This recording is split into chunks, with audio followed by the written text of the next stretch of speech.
Boletim Coppola. Sejam muito bem-vindos ao Boletim Coppola sobre inflação, o aumento generalizado de preços de produtos e serviços que diminui o poder de compra da moeda e, assim, empobrece a sociedade. Esta semana, o presidente do Banco Central, Roberto Campos Neto, se disse surpreso com os índices inflacionários do último mês. Segundo dados oficiais do IBGE, o Instituto Brasileiro de Geografia e Estatística, a inflação acelerou 1,62% só em março. Trata-se da maior escalada do IPCA, o Índice de Preços ao Consumidor Amplo, desde a implantação do Plano Real em 1994. Em outras palavras, é a maior elevação mensal de preços da economia brasileira nos últimos 28 anos. Além das consequências econômicas, a alta da inflação tem repercussão política e é provavelmente o maior obstáculo à reeleição do presidente da República. A oposição do quanto pior, melhor, aquela que mal consegue disfarçar sua alegria com as dificuldades enfrentadas pelo país, já tem a narrativa bem ensaiada, culpando o governo pela alta de preços. Todo dia é dia de preço alto no Brasil do Bolsonaro. Batata normal, de R$ 2,00 o quilo em 2018, por R$ 7,00 em 2021. Carne de segunda, agora R$ 45,00 o quilo. Não é caro, é bolso caro. Essa campanha panfletária é atribuída a um grupo de designers e de publicitários anônimos e foi divulgada de forma coordenada por políticos, celebridades e jornalistas ligados à esquerda em março de 2021.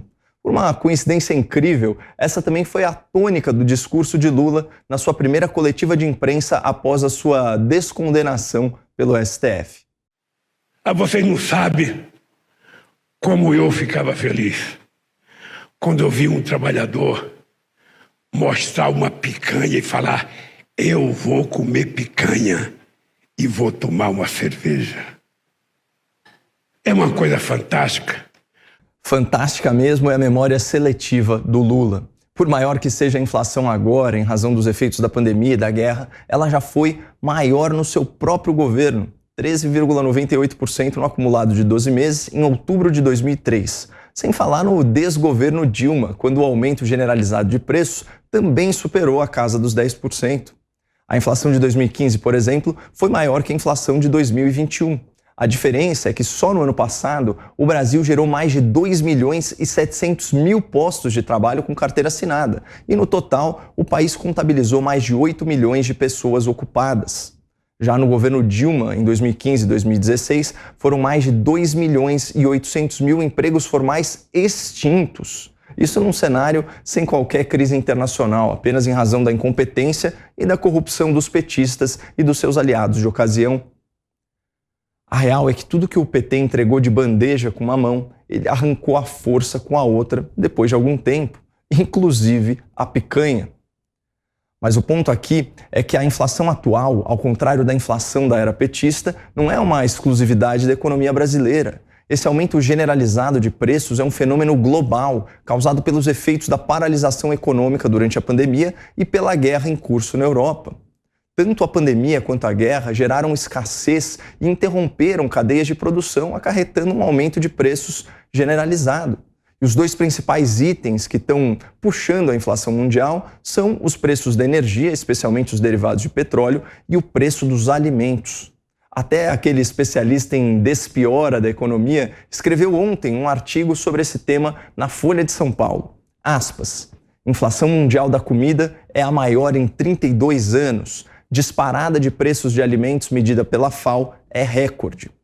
Diz o artigo, o preço de carnes, grãos, derivados de leite, óleos e açúcar não era tão alto faz pelo menos 32 anos, segundo as contas da FAO, a Organização das Nações Unidas para a Alimentação e a Agricultura. A inflação americana, da gasolina em particular, ajuda a derrubar a popularidade do presidente Joe Biden. Os preços para o consumidor americano aumentaram 8,5% em março, na comparação com março do ano passado, ritmo mais veloz em mais de 40 anos. A comida em casa aumentou 10%. E vejam só a coincidência, aqui no Brasil é a mesma coisa. No último mês, o maior aumento no IPCA se deu no preço dos transportes, 3%, com destaque para a gasolina, que subiu quase 7%. Na sequência, vem o grupo de alimentos e bebidas, que subiu mais de 2,5%, ainda se recuperando das perdas em razão da crise hídrica que assolou a lavoura em 2021. Segundo a FAO, aquela entidade ligada à ONU, o preço dos alimentos no mundo aumentou 33% em um ano. Some-se a isso a retomada econômica pós-pandemia e o fato de que o barril de petróleo acumula alta de 35%, especialmente por causa da guerra, e você tem um fenômeno global de inflação. Portanto, quando você ouvir que o aumento dos preços é culpa do governo ou é culpa do presidente, saiba que isso é desinformação. Lula não passa de um demagogo desesperado, abanando aí a sua picanha imaginária para angariar a simpatia de um povo que empobreceu na mão de quem pregava o fique em casa, a economia a gente vê depois. E Lula é o criador da Dilma, a mãe da recessão. Ele não tem moral nenhuma para falar sobre desemprego e inflação.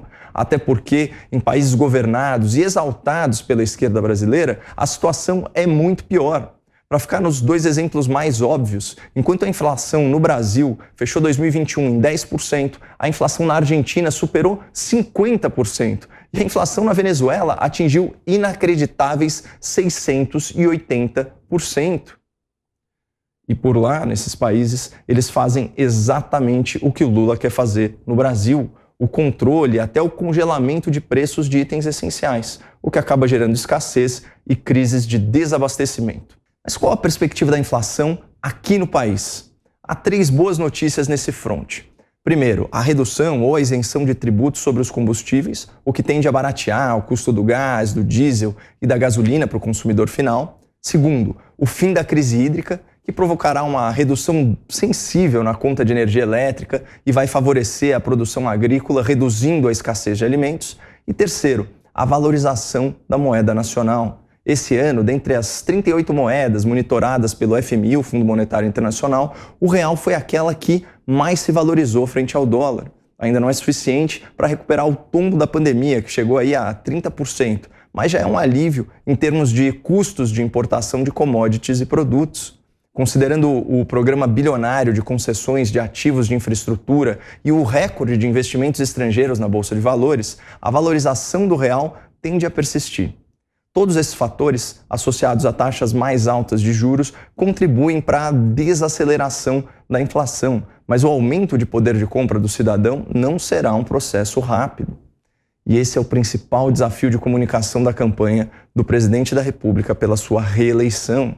Explicar para uma sociedade empobrecida que a culpa pela escalada dos preços não se deve à sua política econômica.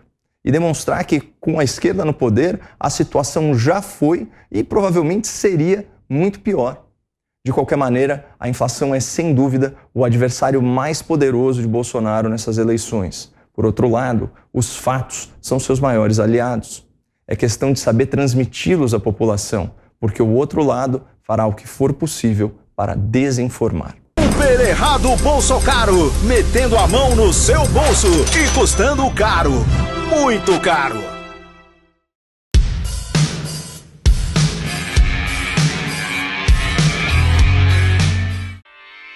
Realização Jovem Pan News.